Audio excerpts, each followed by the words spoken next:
I had always believed a man could define himself by the legacies he left behind, a home built with sweat and dreams, a career woven from knowledge and passion, and most importantly, a family nurtured by love and sacrifice. Now at 65, as autumn's palette painted Elmwood Drive and scarlet maple leaves drifted gently onto my meticulously kept lawn, I realized those markers had either eroded, fractured, or been ruthlessly seized. I was Arthur Blackwood, though most folks in this quiet town still simply called me Art. In my younger days, when my hair was still a thick, dark brown and my voice resonated through the grand halls of the local high school, I was a history teacher striving to breathe life into tales of fallen empires and the wars that shaped destinies. I loved my work, loved the way a spark of understanding would ignite in a student's eyes, loved the feeling that I was connecting them to something larger, older than themselves. This house, a 3-story Victorian with bay windows and a sprawling front porch, had been the jewel of my life. I had bought it 30 years ago, not long after marrying Eleanor, the woman whose blue eyes and radiant smile had once illuminated my entire world. It was here we raised our son David, where his laughter once echoed through the spacious hallways, where I read him adventure stories and taught him how to climb the old oak in the backyard. Eleanor left 15 years ago, leaving a void that could never quite be filled, neither in the house nor in my heart. Her reason: she told me I was too lost in books and the past, that I was never truly present. I tried to argue, to say that history was life, that it was everything, but my words weren't strong enough to hold her. She sought a more modern life, a more modern man. I never remarried. History had taught me that the scars of the past are slow to heal, and I had no intention of risking my heart again. So I remained alone in a house brimming with stories, with the tangible artifacts of a life well lived. Or at least that's what I had once believed. David, my son, grew up, went off to college, then attempted to build his own small construction business. Each visit from him felt like the widening of an invisible chasm between us. Our conversations became brief, awkward, revolving around bank loans, failed projects, and complaints about the economy. I always tried to help, offering advice, but he would often brush it aside, telling me the world had changed, that my lessons were outdated. Perhaps he was right. The world certainly had changed, but one thing that had not changed was a father's love for his son, no matter what. I harbored a quiet hope that one day the fissures would mend, that we would find our way back to each other. This year's Thanksgiving was supposed to be a day of gratitude and reunion. I had spent the entire week preparing. I carefully polished the sterling silver flatware my mother had left me, shined the crystal goblets Eleanor once loved, and spent hours in the kitchen roasting a perfect turkey basted with the secret family stuffing recipe David had always adored as a boy. I even trimmed my garden despite the creaking protest of my aging joints. I wanted everything to be impeccable. I wanted David to see that I was still capable, that I was still the father he could be proud of, that this house was still a place of warmth and stability. David arrived late as usual. I heard the crunch of his car tires on the gravel driveway, a sound I had come to associate with a slight quickening of my pulse, a blend of anticipation and a familiar twinge of apprehension. He walked in wearing an expensive wool coat I remembered him boasting about as a smart investment. I embraced him, feeling the slight stiffness in his arms, a subtle resistance I had learned to simply accept. He asked me how I was, his tone somewhat hurried, his eyes scanning the room quickly as if assessing rather than truly seeing. I told him I was well, that I had been looking forward to this day, and that the turkey was ready. I had set the table in the formal dining room, complete with a crisp white linen tablecloth and a vibrant vase of yellow chrysanthemums from my garden. It was a cozy scene, an image I had held in my mind throughout the year. I told David I had made our special stuffing, and he offered a strained smile, saying it sounded wonderful, but his eyes weren't really there. I could see his mind was already drifting, preoccupied with something else. As we began to eat, I tried to spark conversation, recounting old Thanksgiving memories, tales of our camping trips when he was a boy. I told him about the first time we baked a turkey together, when he spilled flour all over the stuffing, and we had to start from scratch. I remembered how much he had laughed that day, his face dusted white. David nodded occasionally, offering a faint chuckle, but his reactions always felt a little delayed, as if he were trying to catch up to the rhythm of the conversation, while his own thoughts spun on a different axis. A while later, after I had served the apple pie I had baked just for him, David cleared his throat. He told me he had some important updates he needed to share. I felt a slight tightening in my stomach. Those words rarely heralded anything good. He informed me that his business was facing some unexpected challenges, and he needed to restructure. He then told me he had been thinking a lot about my current situation, and believed we needed to make some sensible adjustments to ensure a secure future for us both. I asked him what exactly my current situation was. He told me somewhat gently that I was getting older and that I sometimes seemed a little distracted. I felt a jolt of shock run through me. Distracted, I still read the newspaper every day, still solved crossword puzzles with ease, still remembered every minute detail of the wars I had taught. David told me that given the challenges in his business and my declining health, he thought it was time he took over managing my finances. He said it would take a load off my mind and ensure that everything was handled correctly. I felt a deep unease. I had managed my money carefully all my life. Even after Eleanor left, I had maintained financial stability. I told him I appreciated his concern, but I was still perfectly capable of handling my own affairs. David sighed, a heavy put-upon sound laced with a sense of helplessness. He told me he didn't want me to worry, that he only wanted to help. He added that due to some recent legal entanglements he was facing with his business, his banks and partners were requiring a certain assurance. He explained that if I allowed him full control of my assets, he would be able to navigate this difficult period, and that it would ultimately benefit all of us. He made it clear that he didn't want to bother me with the intricate details, and all I needed to do was sign a few simple papers. I looked into his eyes. There was something there, a blend of desperation and something colder, something almost calculating that I had never seen in my son before. I told David that I needed time to think, that I needed to review the papers thoroughly before signing anything. David's face registered his displeasure. He told me that time was of the essence, that every day that passed his business situation worsened, and if I didn't help immediately, everything could collapse. He made it clear that it wasn't just his money, but our future. I felt as if an invisible wall was rising between us, a wall of unspoken words and unmet expectations. When David left after dinner, after I had told him I would review the papers over the next few days, I felt a chill penetrate my bones, not from the dropping outside temperature, but from something internal. I had put so much effort into cleaning and preparing for this Thanksgiving to create a welcoming space, a place where I hoped David could find solace and love.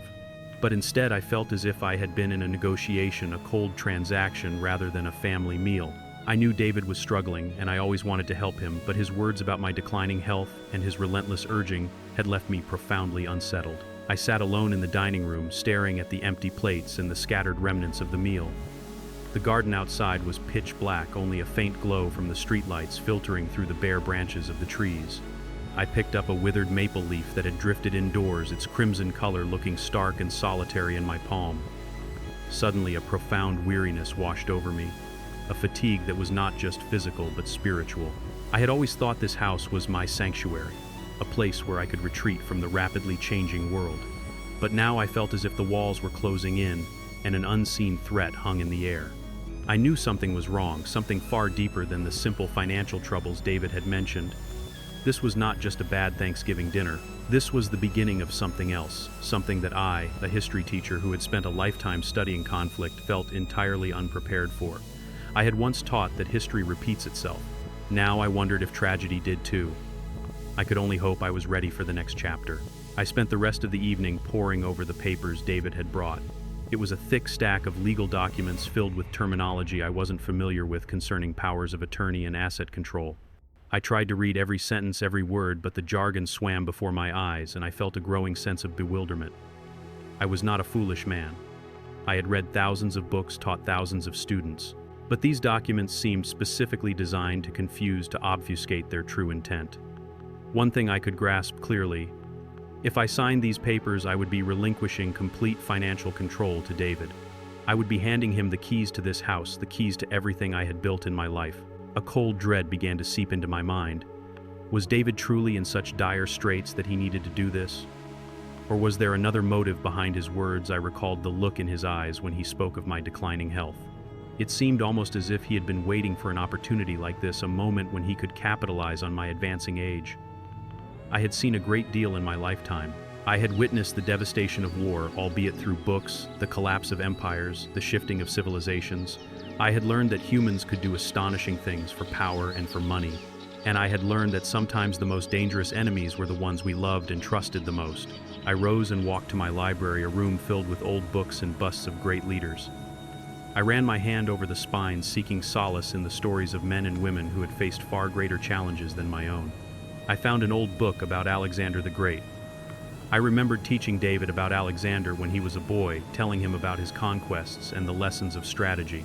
I told him that a great leader must know how to plan, how to foresee, and most importantly, how to trust his instincts. David had been captivated by those stories back then, his eyes bright with admiration. Now I wondered if he remembered those lessons, or if he had forgotten everything I had tried to teach him. I returned to the living room, settling into my worn armchair, staring into the flickering embers of the fireplace. A profound loneliness washed over me. Eleanor was gone, and now David, my only son, was showing a side of himself I had never seen before. I had once believed that family love was immutable, that it could overcome any obstacle. But now I wondered if that was simply a fairy tale I had told myself.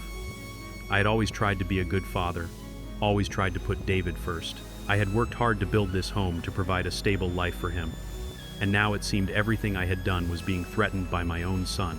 I closed my eyes, trying to push away the dark thoughts. I tried to recall happy memories of David, of his laughter, of the times he would run to embrace me. But those memories seemed shrouded by a gray fog of anxiety and suspicion. I knew I couldn't act rashly. I needed to think clearly, strategically.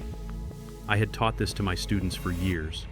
I needed to apply those lessons to my own life. I needed to uncover the truth behind David's words, behind those convoluted legal papers. I decided I would not sign anything until I fully understood. I would seek help, perhaps from a lawyer or from a trusted friend. I would not allow David to take advantage of me to steal what I had built. I would fight. I had survived decades of life, witnessed much change. I would not allow my story to end like this. That night, as I lay in bed staring at the darkened ceiling, I felt a small flame ignite within me. It was not anger, but a fierce resolve. I would protect my legacy, not just for myself, but for what I had believed in, for the values I had tried to impart to David. This story, I told myself, would not end here. This was only the beginning. The lingering scent of roasted turkey, now stale, clung to the air in my dining room like a shroud. The silence after David's departure that Thanksgiving evening was no longer peaceful, but heavy, charged with an unsettling hum. My son's words about my declining health and his urgent need to manage my finances replayed in my mind, a discordant melody that clashed with every memory I held dear. I found myself pacing the familiar worn carpets of my study, the leather-bound spines of my history books staring down at me, silent witnesses to my growing unease. I had always prided myself on my keen intellect, my ability to dissect complex historical narratives, to find patterns in chaos. Now faced with the simpler, more intimate chaos of my own life, I felt strangely adrift. I picked up the stack of legal documents David had left. My initial attempt to decipher them the night before had left me more confused than enlightened. Today, with the cold light of morning streaming through the window, I tried again, slower, more deliberately. The language was convoluted, designed, it seemed, to obscure rather than clarify. Terms like durable power of attorney, asset transfer, and guardianship petition danced on the pages, each phrase a tiny, insidious knot tightening around my sense of autonomy. It wasn't just about handing over my bank accounts. It felt like handing over myself. My mind, usually a well-organized archive of facts and dates, now felt like a jumbled mess, constantly reevaluating, constantly doubting. I thought back to David's strained smile, the almost imperceptible shifty glance in his eyes as he spoke of his financial woes. He had always been prone to exaggeration, to a certain grandiosity when discussing his business ventures, but this felt different. There was an underlying desperation, yes, but also a cold certainty that chilled me to the bone. It wasn't the plea of a son asking for help.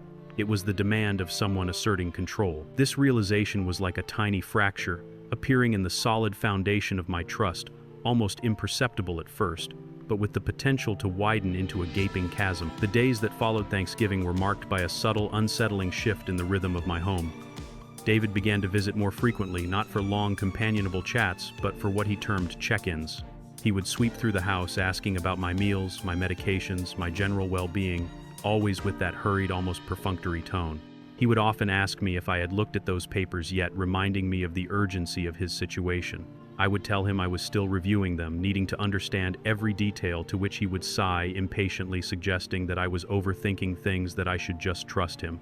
I noticed small, disquieting changes. My favorite brand of coffee disappeared from the pantry, replaced by a cheaper variety. The thermostat, which I preferred to keep at a comfortable 70 degrees, was consistently lowered, leaving a persistent chill in the air. When I mentioned these things to David, he would offer a dismissive explanation. I must have bought the cheaper coffee myself and forgotten, or that I was imagining the temperature difference due to my age. Each small instance chipped away at my confidence, making me question my own memory, my own perceptions. Was I truly becoming so forgetful? Was David merely concerned and I in my stubborn old age was misinterpreting his well-intentioned efforts? It was Maria, my home health aide, who first truly validated my growing unease, though subtly. She came twice a week, a kind woman with a gentle touch and eyes that seemed to see more than she let on. Maria, an immigrant from El Salvador, spoke with a soft accent and had an uncanny ability to put me at ease. One afternoon, while helping me arrange some books in my study, she commented that she hadn't seen a particular first edition of The Decline and Fall of the Roman Empire in its usual spot. I dismissed it at first, saying I must have misplaced it, but her quiet observation resonated. I prided myself on my meticulously organized collection. Every book had its place. Later that day, I searched for it, and indeed it was gone. A few days later, Maria brought me a new batch of groceries. As she unpacked them, she mentioned that she had bought the usual high-quality brands I preferred. But David had specifically called the grocery store to switch to generic brands for cost-saving measures. She quickly added that David had explained he was just being frugal for my sake. I thanked her, but a cold knot formed in my stomach. David had not mentioned this to me. He had simply acted presuming my inability to notice or care. It was a small act, but it spoke volumes about his burgeoning control. My friend Frank, a retired English teacher from the same high school, called me one evening. We usually spoke for an hour, discussing books, current events, and reminiscing about our teaching days. Lately, however, our conversations were oddly punctuated. Frank mentioned he had tried calling me several times over the past week, but had been told I was either resting or unavailable. I told him I hadn't been resting, nor had I been unavailable. David, I realized, must have been intercepting my calls, selectively screening my access to the outside world. When I confronted David, he simply said he was protecting me from unnecessary distractions. He then suggested in a tone that was both solicitous and subtly threatening that perhaps I shouldn't be spending so much time on the phone as it agitated me. The true blow, the incident that shattered the fragile veneer of my self-doubt and confirmed my deepest suspicions, came on a Tuesday. It was a cold, gray morning, much like the one when Eleanor had left. I had a long-standing appointment with my physician, Dr. Peterson, for my annual checkup. David had insisted on driving me, saying I was no longer safe behind the wheel. I begrudgingly agreed, though I knew I was still a capable driver. As we left, I remembered a crucial document I needed to bring with me, a medical history summary I had prepared outlining some minor age-related issues, just to keep Dr. Peterson fully informed. It was tucked into a specific folder in my old metal strongbox, which I kept locked in my study. I told David I needed to retrieve something from my study. He hesitated, then followed me inside, hovering by the door. I unlocked the strongbox, its familiar click echoing softly in the quiet room. My eyes immediately went to the folder where the medical summary should have been. It wasn't there. My heart began to pound a frantic rhythm against my ribs. I searched frantically, meticulously, pulling out other documents, old letters from Eleanor, faded photographs of David as a boy, my military service papers. The folder was gone. My mind raced. I never misplaced important documents. Never. My organizational skills were legendary among my colleagues. I looked at the lock. It showed no signs of forced entry.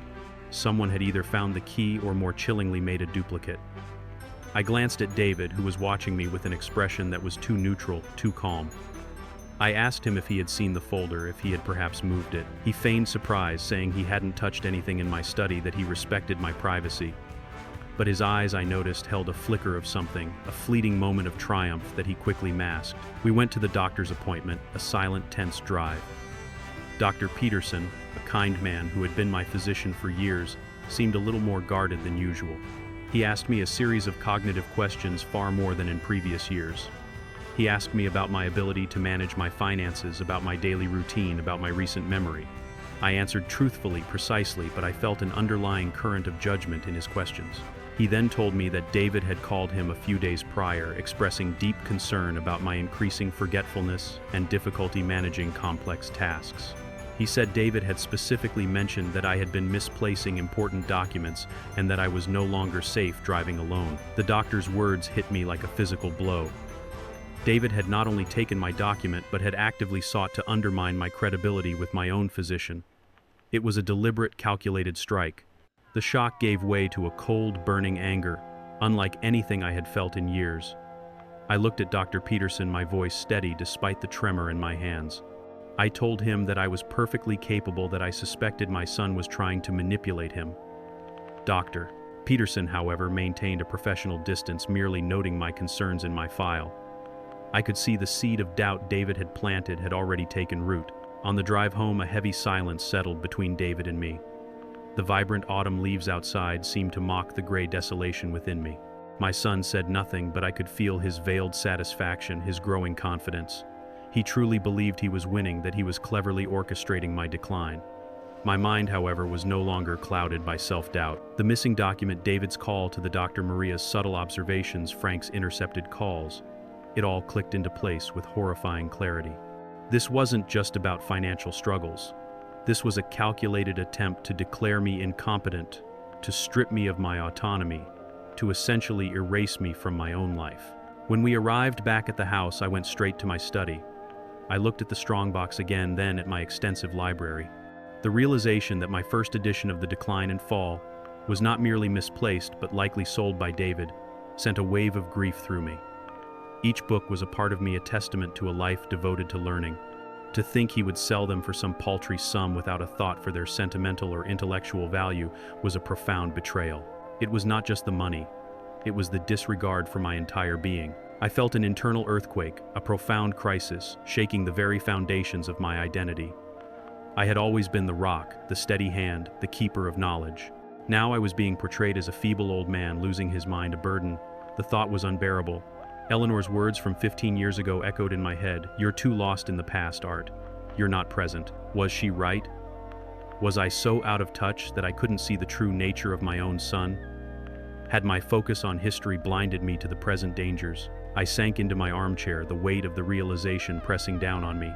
My son, my only flesh and blood, was actively working against me, systematically dismantling my life piece by painful piece. The boy I had taught to climb trees, the boy whose hand I had held, the boy I had loved unconditionally, had transformed into something cold, calculating, and predatory. The pain was sharp, a visceral ache in my chest, worse than any physical ailment. It wasn't just the fear of losing my money or my home. It was the gut-wrenching grief of losing my son, not to death, but to greed, and a chilling lack of humanity. I closed my eyes, trying to compose myself to find the clear-headedness I needed. But my thoughts were a tempest swirling with anger, sorrow, and a deep sense of betrayal.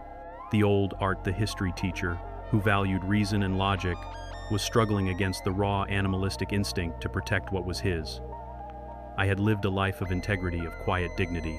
Now I was being forced into a battle I never imagined against an enemy I never thought possible. I knew then that I could no longer afford to be passive, to merely review papers or think things over. David was not waiting. He was acting aggressively, systematically. My suspicion was no longer a vague discomfort. It was a concrete, undeniable truth. I was in a war, a silent, insidious war for my own existence, and the enemy was under my own roof. The thought brought a terrifying clarity, but also a renewed, steely resolve. The old history teacher had some lessons left to teach, and this time the stakes were higher than any textbook could describe.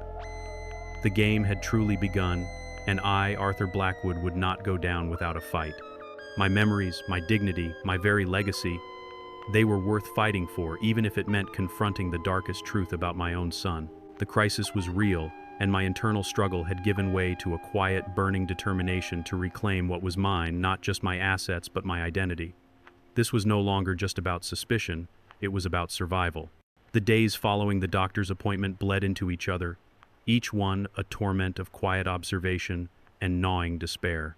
My mind, once a fortress of facts and figures, now felt like a battleground where clarity fought a losing war against the encroaching fog of my own vulnerability and the insidious whispers of David's betrayal. The pain in my chest was constant, a dull ache that transcended physical sensation, settling deep into the marrow of my bones. This wasn't just about money or a house anymore. It was about the brutal, agonizing realization that the son I had loved, nurtured, and believed in was systematically destroying me.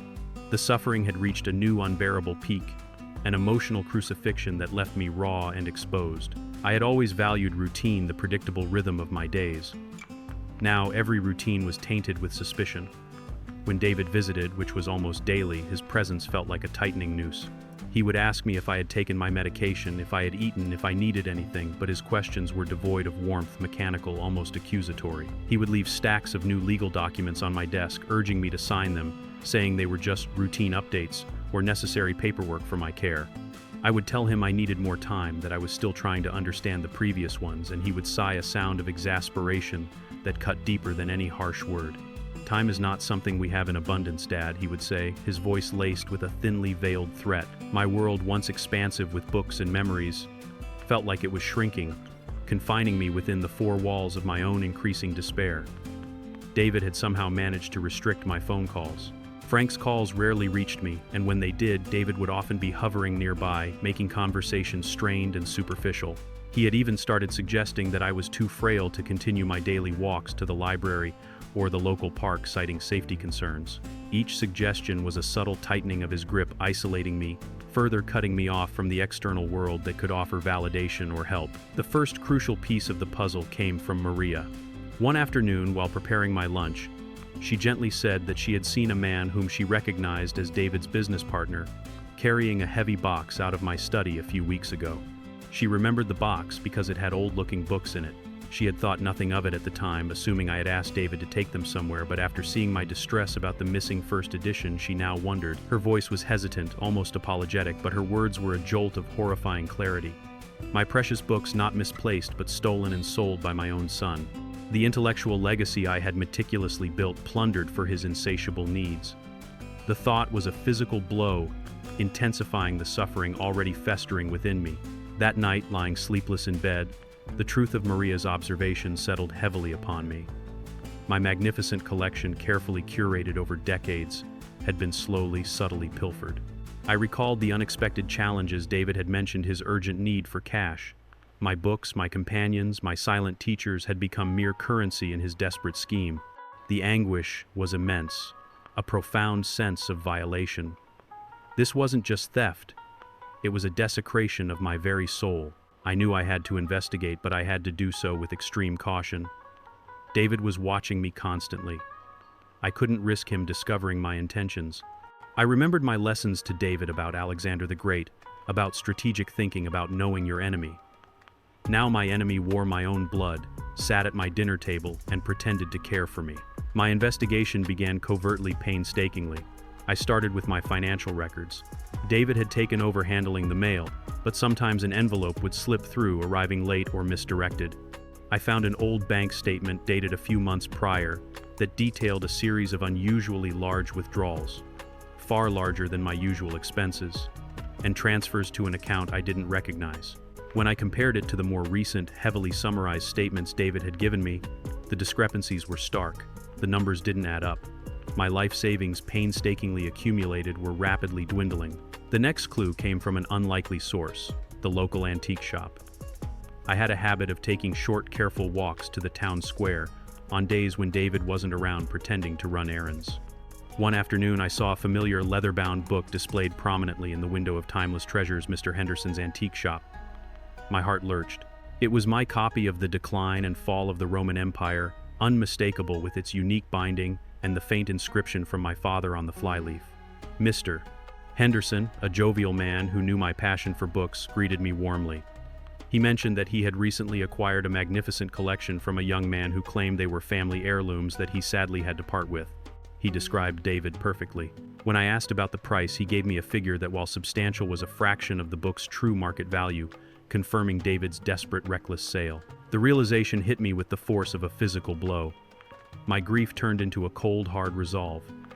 This wasn't just a misplacement or a temporary financial difficulty. This was calculated theft, a systematic liquidation of my assets under the guise of managing my care. The suffering deepened, twisting into a knot of bitter resentment. How could my own son do this? How could he betray me so completely? I feigned forgetfulness, more often exaggerating my moments of confusion when David was present. I would ask him the same question repeatedly, or pretend to misplace my reading glasses in obvious places. David seemed to welcome these performances, often exchanging knowing glances with me that solidified his conviction that I was indeed losing my faculties. This masquerade was agonizing, forcing me to play a role that chipped away at my dignity, but it also bought me time to observe, time to gather more evidence. One evening, after David had left, convinced I was asleep, I began to search my study meticulously. I started with the strongbox again, checking for any subtle disturbance. I noticed a faint scratch on the underside of the lid, almost invisible, but there. It confirmed my suspicion someone had tampered with it, possibly picked the lock or used a duplicate key. My own key was always on my person, so a duplicate was a chilling thought. This meant David had planned this meticulously. Then I turned my attention to David's things. When he was here, he often left his briefcase unattended in the living room, confident in my supposed incapacitation. One afternoon, while he was napping on the couch after a particularly heavy lunch, I cautiously approached it. My hands trembled, not from fear, but from the immense sorrow of what I was about to confirm. I managed to pry open the buckle, revealing a chaos of crumpled papers and receipts. Hidden beneath a stack of invoices, I found a copy of my missing medical history summary. But that wasn't all. Tucked inside the same folder, there was a stack of new, official-looking documents. They were drafts of legal petitions, specifically a guardianship petition naming David as the sole guardian, citing my advanced age, declining cognitive function, and inability to manage personal affairs. There were also detailed financial statements showing his mounting debts alongside records of my rapidly depleting accounts. The evidence was irrefutable, damning. David wasn't just stealing. He was planning to take everything to legally declare me incapable, effectively erasing my existence as an independent man.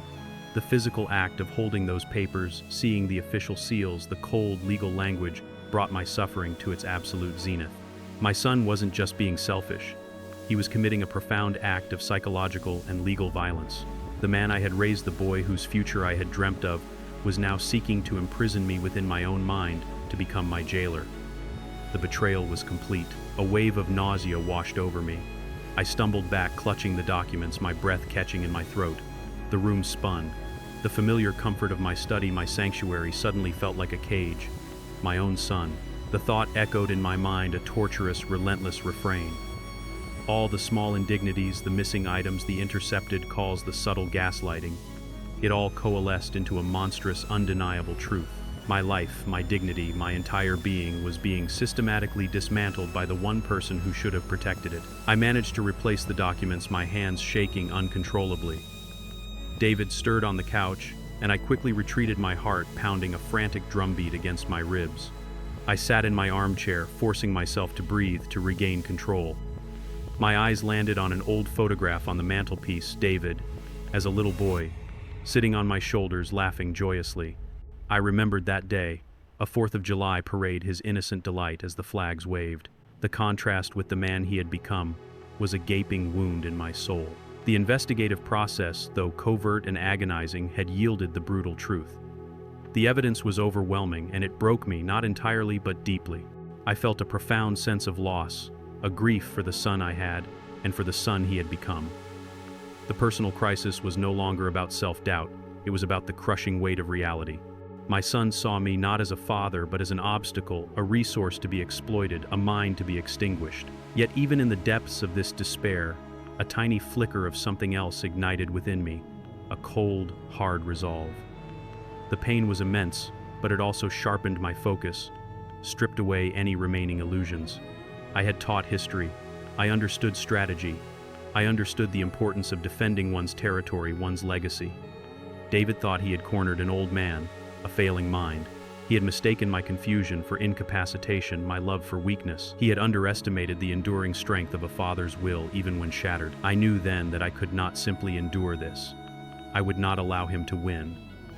The emotional anguish was excruciating, but it would not paralyze me. It would fuel me. I had found my clues, unearthed the horrifying truth. Now I needed to plan. I needed to act. This battle for my life, my dignity, my legacy, was far from over. The suffering had pushed me to the brink, but from that brink a new kind of strength began to emerge, forged in the fires of betrayal. I would find a way to fight back, to expose his deception, to protect the last vestiges of my life. My son had pushed me to the edge, and now I would push back. The tension, the agonizing weight of his treachery would not consume me, it would refine me. The revelation of David's guardianship petition and the systematic looting of my life savings struck me not as a moment of defeat, but as a chilling, definitive call to arms. The suffering which had previously gnawed at my soul now transformed into a cold, precise anger. The agony of betrayal, once debilitating, became a potent fuel. I had spent a lifetime studying battles, strategies, the intricate dance of power. Now the battlefield was my own home, and the enemy was my own son. This was a war for my dignity, my legacy, my very existence, and I would not surrender. My first task was to secure what little remained, and to ensure no further incursions. David's arrogance, his conviction that I was a senile old man, was his greatest weakness, and it was my most potent weapon. I decided to maintain the facade of confusion, even amplify it to lull him into a false sense of security while I moved in the shadows. This charade was a fresh layer of agony, forcing me to play the part of a man losing his mind, a role that chipped away at my self-respect daily. But the thought of justice, of reclaiming what was mine, kept me anchored. The day after I discovered the guardianship papers, David arrived briefcase in hand, a triumphant glint in his eyes. He said he had good news for me, that he had spoken with his lawyers, and they were ready to finalize the paperwork for my care management. He spread the documents on my dining table, the same table where we had shared so many family meals, now a battle map. He began explaining in overly simple terms how signing these papers would protect me, how it would streamline my finances and ensure my comfort. He even mentioned that he had arranged for a few of my less important books to be sold to cover immediate expenses, a casual admission that stung like a fresh wound. I looked at him, my gaze unwavering, though I allowed a slight tremor in my hands as I picked up a page. "David," I began, my voice a little quavering, these words. They seem so big, so final. What does guardian truly mean? He smiled, a condescending, patronizing smile that twisted my gut. He told me it simply meant he would be there to make sure everything was okay, that he would handle the burdens, so I didn't have to worry my poor head about it. He stressed that it was for my own good, echoing Melanie's words from that infamous Thanksgiving dinner. The bitter irony was almost unbearable. He was offering to relieve me of a burden he himself had created. I pushed back ever so gently. I told him I remembered him wanting to be a lawyer when he was a boy, how I had bought him books on constitutional law. I said I always taught him the importance of reading every word, understanding every implication. "My boy," I said, looking deeply into his eyes, "you must have made a mistake. You must have confused some of these terms. A guardian. That sounds like a jailer, doesn't it?" David's smile faltered. His brow furrowed slightly. He told me I was overreacting, that I was misunderstanding the legal jargon. He then said that my confusion was precisely why he needed to step in, reinforcing his narrative of my mental decline. He pushed the papers closer to me, handing me a pen. "Just sign here, Dad. It's for the best. Everyone agrees." That phrase, "everyone agrees," hung in the air, a phantom chorus of judgment. I felt a surge of rage, but I kept it caged, allowing only a sigh to escape. I pushed the papers back slightly. "David the First. I need to talk to Frank first. He always helped me understand these things. He's a smart man. Frank, my trusted friend, was my lifeline to sanity, my connection to a world not yet corrupted by David's schemes." David's face hardened. He told me Frank was too old, that he didn't understand modern finance. He said Frank would only confuse me further. He then, with a shocking lack of subtlety, said that if I didn't sign soon, he would have no choice but to pursue legal action, which would be messy and embarrassing for the whole family. His voice had lost its veneer of concern, revealing the cold steel beneath. The confrontation, though subtle on my part, was a test of wills, and the tension in the room was palpable. I felt a profound internal struggle. Here was my son, the boy I had held in my arms, the man whose future I had envisioned, now openly threatening me. The paternal love deeply ingrained in my being clashed violently with the raw need for justice.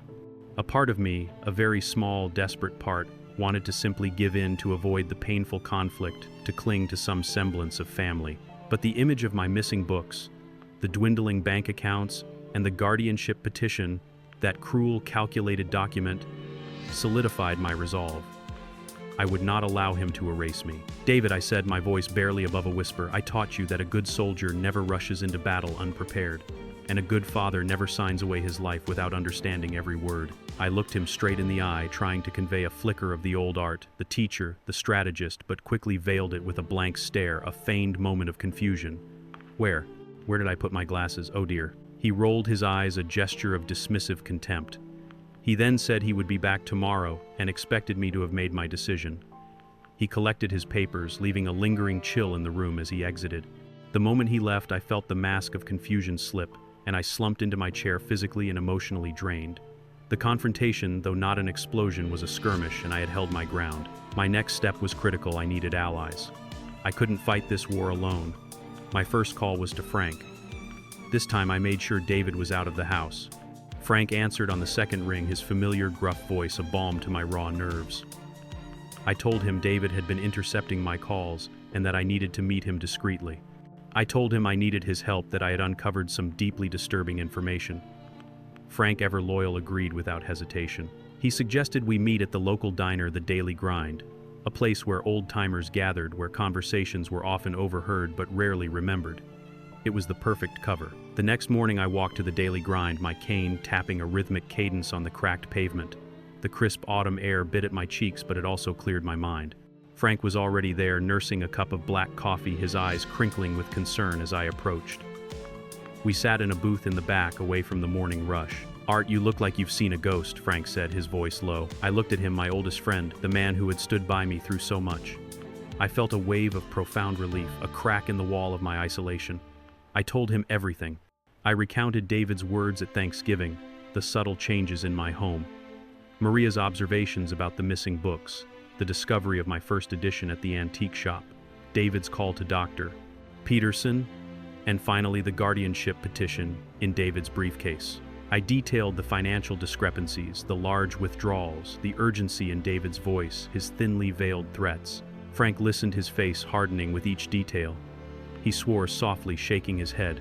He said he had suspected something was amiss when his calls weren't getting through, and when I seemed so distant on the rare occasions they did connect. He told me he had heard rumors around town, whispers about David's failing business, about his mounting debts. "He's desperate," Art, Frank said, his voice grim. "Desperate men do desperate things." I looked at him, the weight of the past few weeks finally lifting, replaced by a cold, righteous anger. "He's not just desperate, Frank," I said, my voice steady, though still a whisper.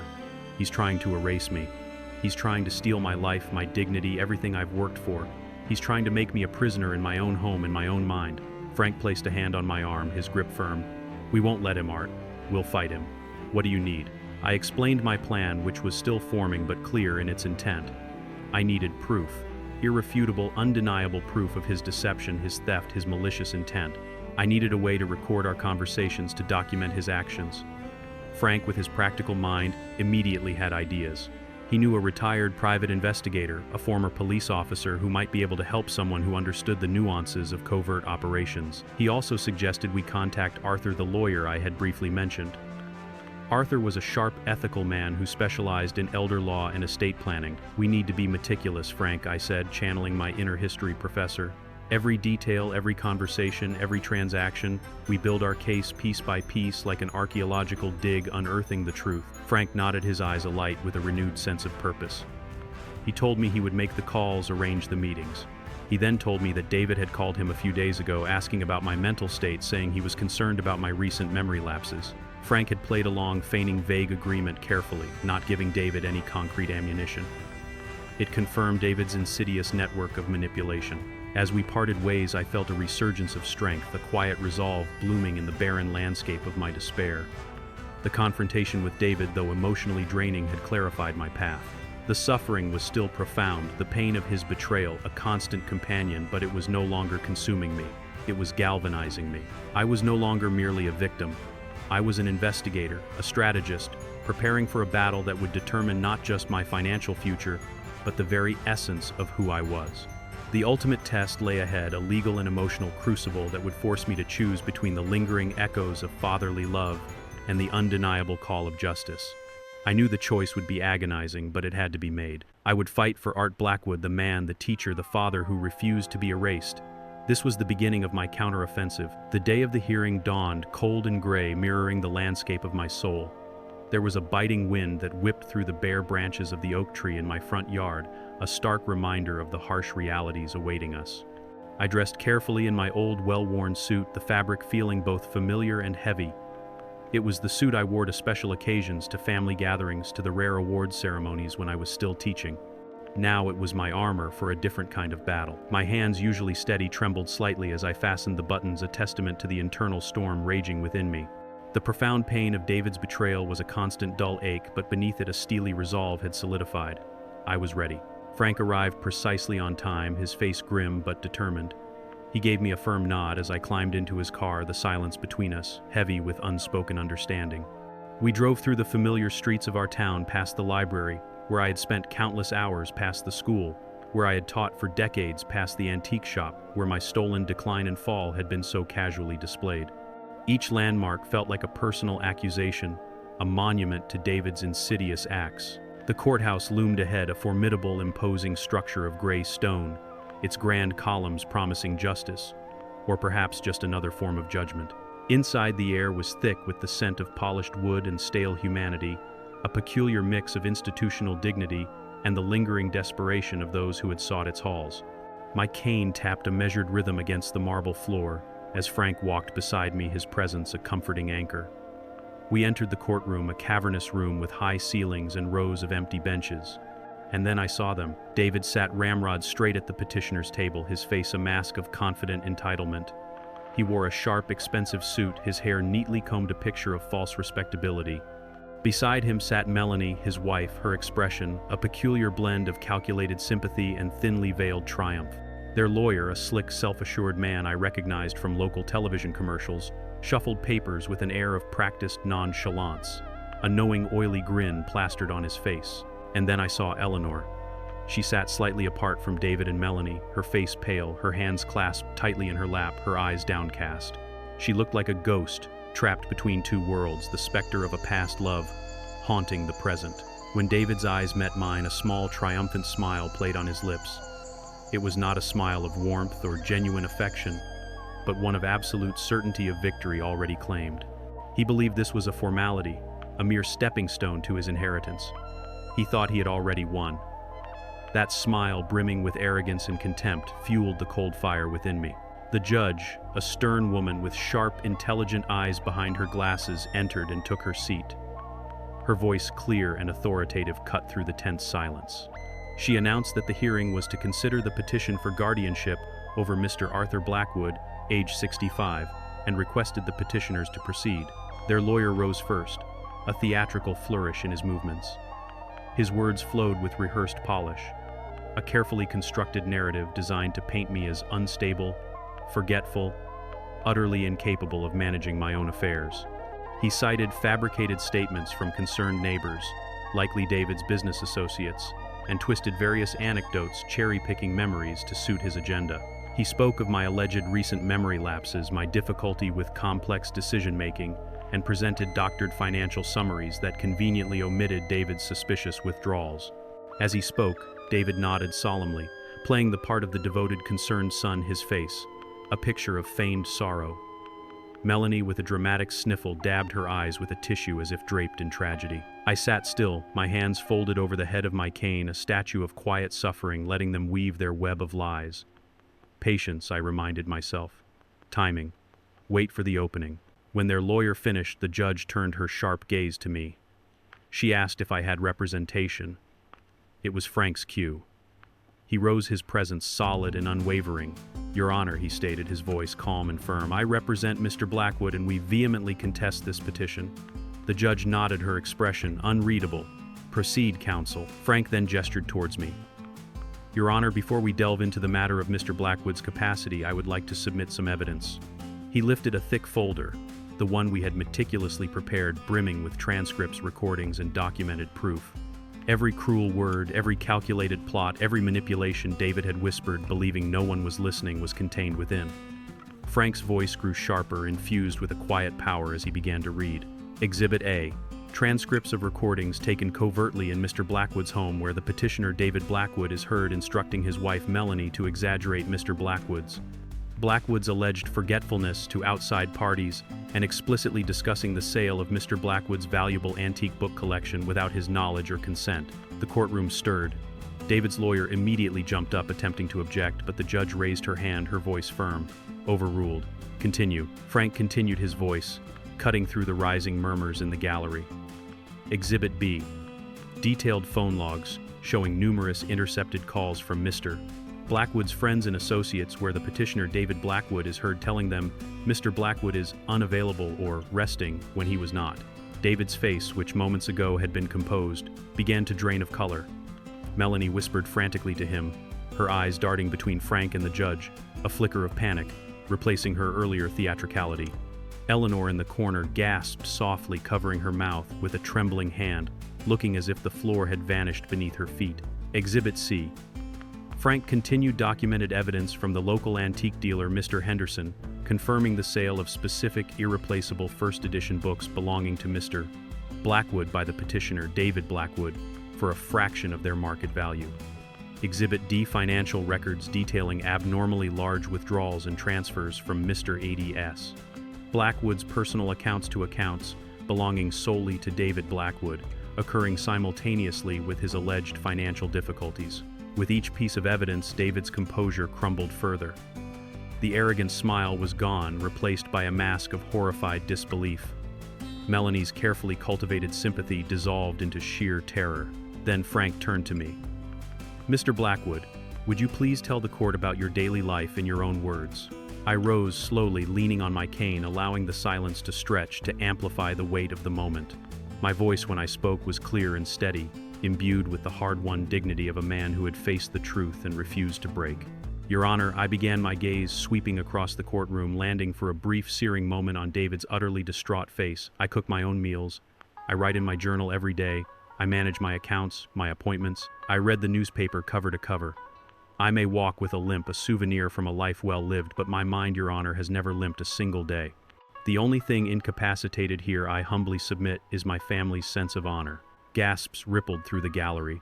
The judge leaned forward, her expression unreadable, but her eyes held a new intense focus. "Mr. Blackwood, can you demonstrate your financial competence for this court?" I slid a document from inside my coat, a document prepared by Frank and the private investigator with supporting bank statements and a notarized letter from my bank manager.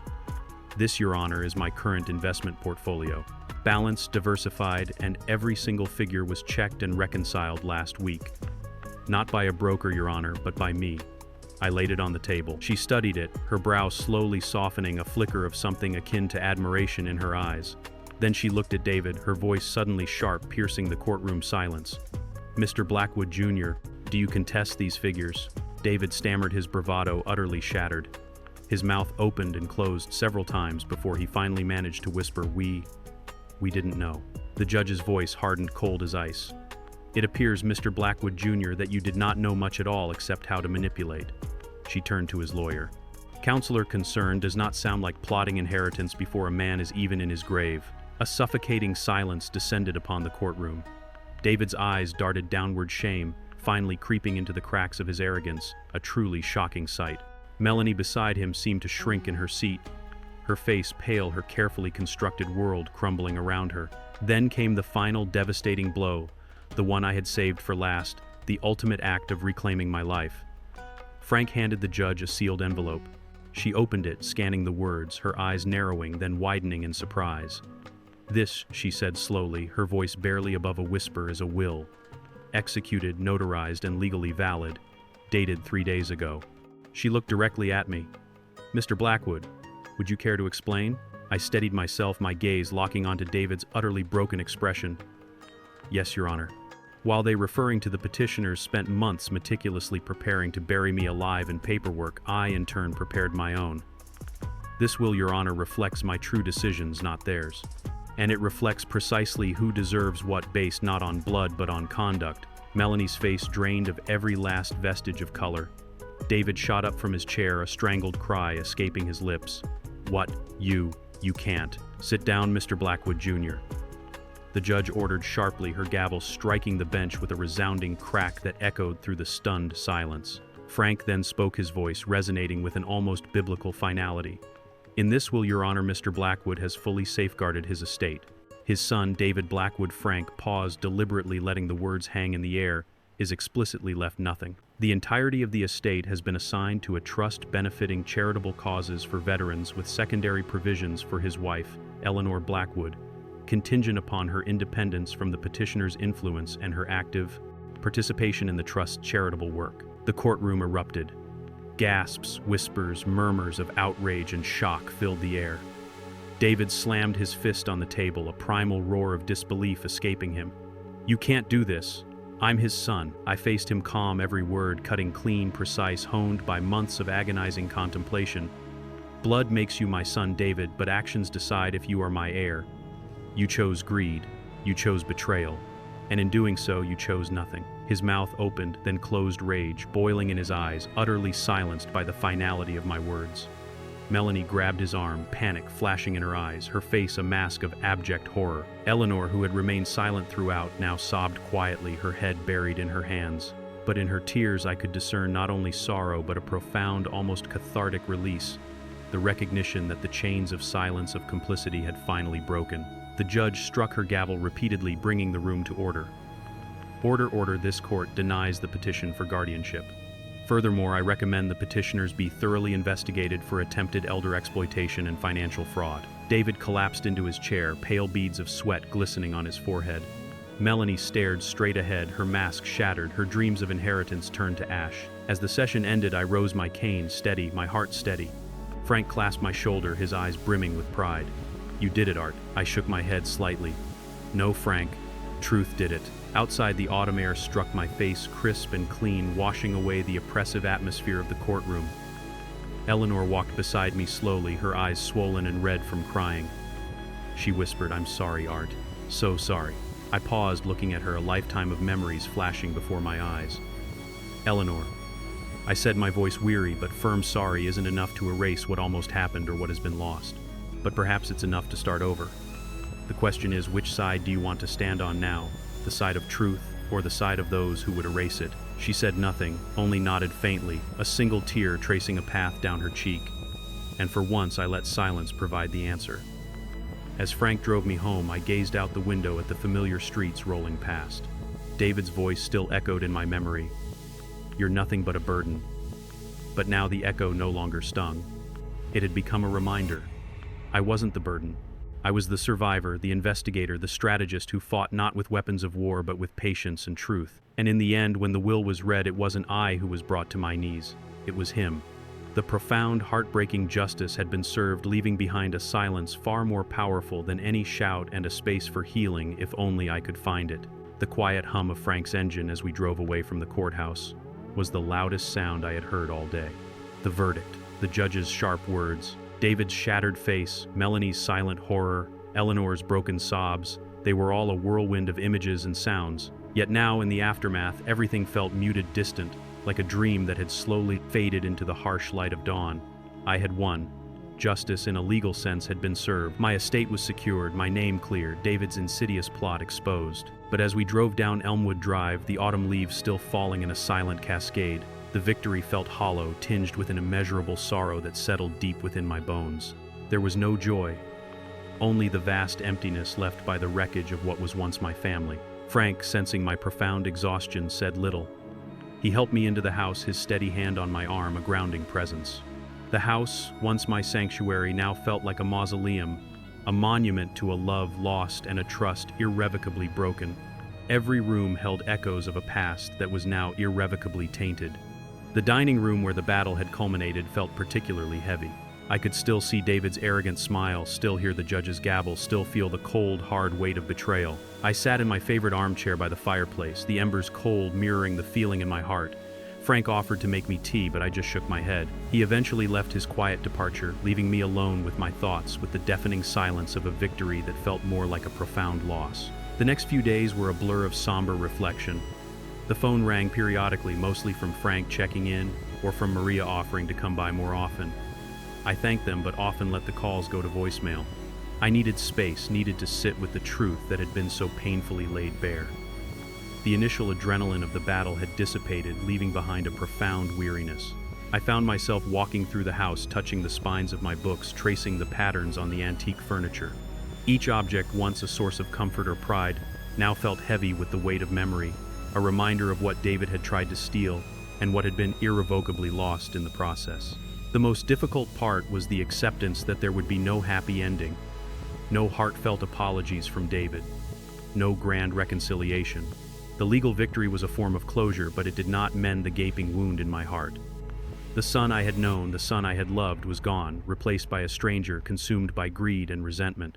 That boy on my shoulders at the 4th of July parade, the one whose laughter filled this house. He was a ghost, now haunting the hallways of my memory. I thought about Eleanor. After the court, she had lingered for a moment, a pale, trembling figure caught between two impossible loyalties. Her whispered "I'm sorry" had been raw, desperate, but it came too late to prevent the catastrophe. I had offered her a choice, a chance at independence, a future tied to the veteran's trust if she chose to break free from David's influence. I hadn't heard from her since. I knew her decision would be agonizing, a choice between her only son and a husband she had once loved, but whose trust she had shattered through her complicity. Part of me hoped she would find her way back, not necessarily to me, but to herself, to a life free from David's insidious control. Another part, the wounded, pragmatic part, knew that some breaks could never be fully mended. The years of silence of her gradual drifting away had created a chasm too wide to bridge with a single apology. I spent hours in my study surrounded by my books, the ones that remained. I looked at the empty spaces on the shelves where my first editions of Gibbon had once stood, a constant, painful reminder of David's theft. It wasn't just the monetary value, it was the violation of the sanctity of my intellectual life. My books were extensions of my mind, and he had plundered them without a second thought. This particular wound was deep, a betrayal of not just my trust, but of my very essence. I had always believed in the power of knowledge, the enduring legacy of history. David had reduced it to mere commodities. The theme of our complex family relationship, once a source of quiet joy and later subtle heartache, had now erupted into a full-blown tragedy. The betrayal was complete, the lines drawn with brutal clarity. There was no more ambiguity, no more self-doubt. David had shown me who he truly was, and I, in turn, had been forced to face the agonizing reality of that truth. The struggle between emotion and justice had been fought, and justice, though victorious, left a bitter taste. The father in me wept for the lost son, but the man, the teacher, the strategist knew that some relationships once poisoned must be severed, no matter how painful. One quiet afternoon, Maria came by. She didn't press me to talk, simply went about her tasks with her usual gentle efficiency. She tidied my kitchen, brought in fresh groceries, the good kind, the ones I preferred. As she arranged a small bouquet of wildflowers she had picked from my garden into a vase, she said softly that she heard the outcome of the court case. She told me she was sorry for my pain, but proud of my strength. Her simple words, spoken without judgment, were a balm to my raw nerves. I thanked her, a genuine smile, the first in days, gracing my lips. She understood not just the facts, but the emotional cost. She saw the man, not just the case. I began to find solace in the small, familiar rhythms of my life. I started tending to my garden again, pulling weeds, pruning the rose bushes. The physical labor was therapeutic, a way to channel the restless energy of my grief. As I worked my hands in the rich soil, I thought about the cycle of life and death, of growth and decay. Just as I pruned away dead branches to allow for new growth, I realized I had to prune away the toxic elements in my own life. It was not an act of hate, but an act of self-preservation, a necessary step towards healing. I also revisited my will, the one that had shocked David and Melanie in court. The trust for veterans, a way to ensure that other service members, those who had sacrificed so much, would have a better future than my son had attempted to steal from me. It was a legacy of purpose, a way to honor the ideals I had always believed in, a testament to the fact that even in betrayal one could find meaning. The secondary provision for Eleanor, contingent on her independence, remained. I hoped, truly hoped, she would choose the path of integrity. Her path was her own, and I could no longer dictate it, but I could offer an opportunity for redemption if she chose to take it. The journey to peace was not a swift one. It was a slow, arduous climb out of the abyss of betrayal. There were still moments when the pain would surge, when the image of David's broken face would haunt my thoughts, when the weight of what I had lost would threaten to overwhelm me. But with each passing day, those moments became less frequent, less debilitating. I found a quiet strength in accepting the truth, in knowing that I had done what was right, not just for myself, but for the principles I had lived by. The ultimate lesson was a harsh one, that true liberation comes not from avoiding painful truths, but from confronting them, accepting them, and then finding a way to live with the scars. My family, as I had known it, was gone. The dream of a loving, supportive relationship with my son had died. But in its place, a new reality emerged, one of quiet resilience, of redefined purpose, and of a profound understanding of what truly matters. It was a solitary peace, perhaps, but it was my peace. I often sat in my study, surrounded by my surviving books, reading, reflecting. The history of the world continued to unfold, teaching its ancient lessons of human folly and triumph. I was just a small part of that grand narrative, an old man who had faced his own personal war, and in the end had chosen truth over a comfortable lie.